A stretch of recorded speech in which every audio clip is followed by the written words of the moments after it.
안녕하세요. 이사해요 대표 장동현입니다. 자, 오늘 주제는 원룸이사 쉽게 생각했다가 사고 나는 이유에 대해서 설명을 드리고 그 대책 방법까지 말씀을 드리겠습니다. 자, 원룸이사 준비하시는 분들 대체로 그렇게 생각하셔요. 뭐 우리 집 이삿짐도 별로 없고 뭐 별 볼 거 없고 어떤 이삿짐 센터를 선택해도 뭐 크게 뭐 문제 있겠어? 뭐 이왕이면 저렴한 업체, 가성비가 좋은 업체 고르지 뭐 이렇게 생각하셔요. 그러나 현장에서 보이는 저희들의 입장에서는 원룸이사 실제로 문제가 심각한 경우가 상당히 많습니다. 그래서 오늘은 그 자세한 이유 5가지하고 그렇게 되지 않기 위한 대책 5가지로 나누어서 설명을 드리도록 하겠습니다.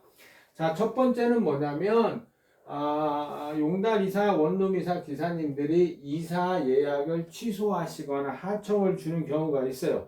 우리 고객님들 보통 원룸이사 여러 가지 앱을 통해서 견적을 받고 업체를 선택해요.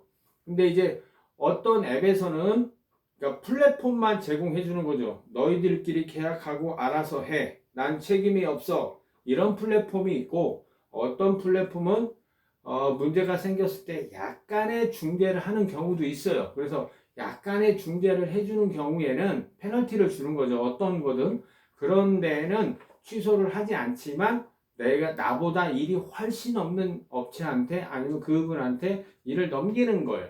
그리고 이제 또 플랫폼인데 어떤 중재도 하지 않고 그 환경만 열어주는 곳, 그런 곳은 페널티가 없어요. 그래서 이제 그런 데서 일을 잡은 기사님들은 대체로 내가 조금 더 좋은 가격에서 일을 잡으면 그 일은 취소하게 돼요. 아니면 콜이라는 어플에 넘겨서 일을 진행을 하게 되는데 그 콜 기사님들이 한번 확인하고 딱 일을 하면 괜찮은데 잡았다가 취소하고 잡았다가 취소하고 잡았다가 취소하고 그럼 고객님 입장에서는 어떻게 되냐면 나 언제 어디서 어디로 이사를 가고 우리 집에 큰 집 뭐 있고 엘리베이터 있고 없고 이거를 계속 설명해. 똑같은 내용을 계속 설명해. 그러니까 당연히 이사를 하시기 전부터 짜증이 팍 나는 경우가 상당히 많아요. 그래서 우리 고객님들 그런 내용을 잘 알고 계셔야 돼요.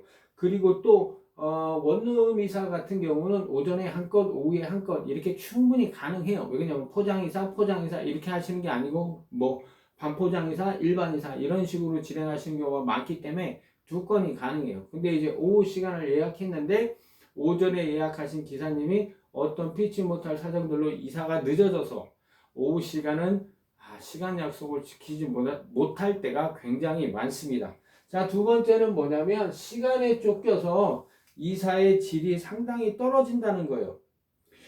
이게 왜 그러냐면 이사를 맡긴 고객님이 이사 전문가가 아니에요. 그래서 그날 내가 어떤 걸 준비해야 되고 어떤 변수가 나올 수 있고 이것들을 꼼꼼하게 대처를 미리 해놓는다는 게 거의 불가능해요. 그래서 예상치 못했던 변수가 생겨서 짧은 시간 이사가 지연이 될 수도 있고 긴 시간 이사가 지연이 될 수도 있어요. 그렇게 되면 당연히 원룸이사 기사님들은 시간에 쫓겨서 이사를 대충 하고 이거 알아서 정리하세요 하고 그냥 가버리는 경우가 있어요. 그럼 당연히 이사의 질이 떨어지고 또 시간이 얼마나 길어지느냐에 따라서 추가 비용까지 나올 수 있다는 점 우리 고객님들 알고 계셨으면 좋겠어요.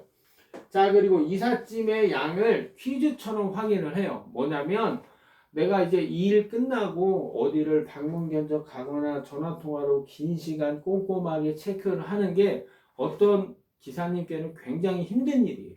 그리고 또 어떤 고객님들은 그런 거 다 필요 없고 가격만 빨리 말해달라는 고객님들도 굉장히 많으신 편이에요. 그래서 그냥 이삿짐 하는 기사님이 고객님한테 퀴즈를 내죠. 큰 집 뭐 침대 있고 뭐 서랍장이 있고 하시다고요. 그럼 잔짐은 몇 박스나 나올까요? 제 생각에는 짐이 별로 없어서 한 7박스 나올 것 같아요. 이렇게 대충 얘기해 버려요. 그럼 이삿날 막상 가서 이삿짐을 담으면 7박스밖에 나오지 않을까요? 17박스는 나올 거예요. 그러다 보면 어떻게 되겠어요? 고객님의 귀책 사이로 당연히 추가 비용이 나오게 돼요. 그래서 그런 것들을 꼼꼼하게 진행을 하셔야 돼요. 근데 이제 그 추가 비용이라는 게 어느 정도 나오냐면 1톤 한도 내에서 뭐 적게 나오면 5만 원, 많이 나오면 한 10만 원 나올 수 있어요. 1톤으로 끝나는 조건에서는.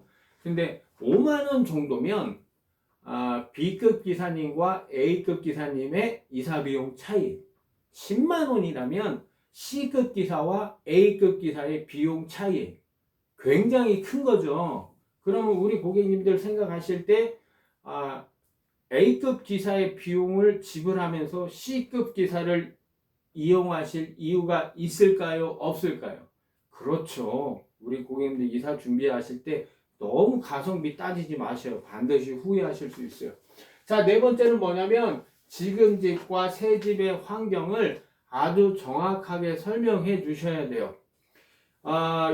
이사를 하시는 기사님이 나한테 물어보지 않더라도 내가 먼저 설명을 해줘서 이삿날 오해가 발생되지 않고 추가 비용의 꼬투리가 생기지 않도록 뭐 엘리베이터 앞에서 주차를 할 수 있는지 없는지, 그리고 그 엘리베이터에서 우리 집까지 거리가 좀 있는지 없는지, 그리고 뭐 우리 집에 계단이 한두 개가 있는지 없는지, 이런 것들은 반드시 알려주신 다음에 견적을 받으셔야 돼요. 그런 걸 알려주지 않은 상태에서 전화로 견적을 받고 이사 당일에 뿅 가면 어떻게 해요? 5만원, 10만원 또 나와요. 10만원이면 C급 기사와 A급 기사의 이사 비용 차이라고 그랬죠. 굉장히 큰 금액이에요. 원룸 이사에서는.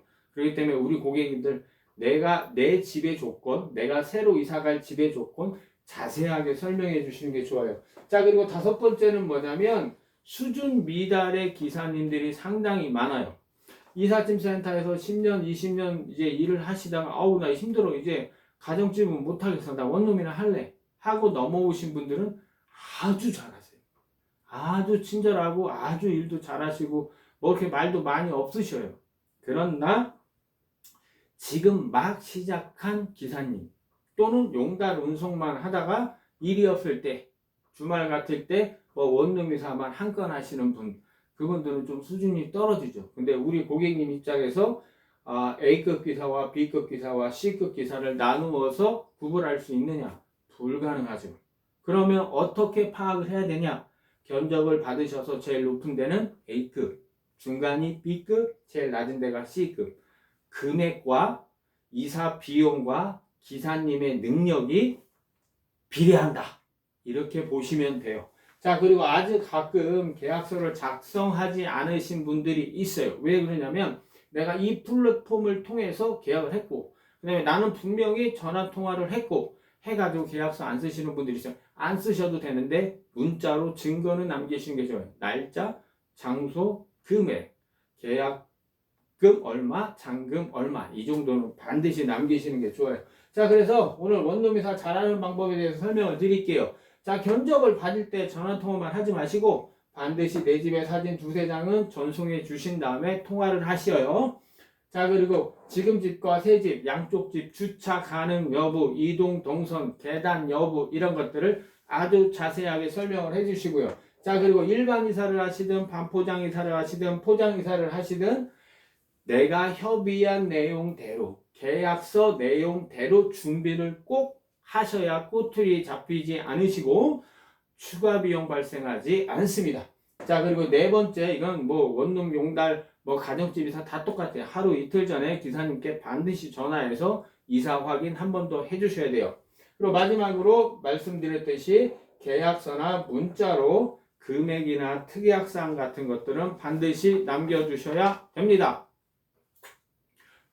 시청해주셔서 감사합니다. 고맙습니다.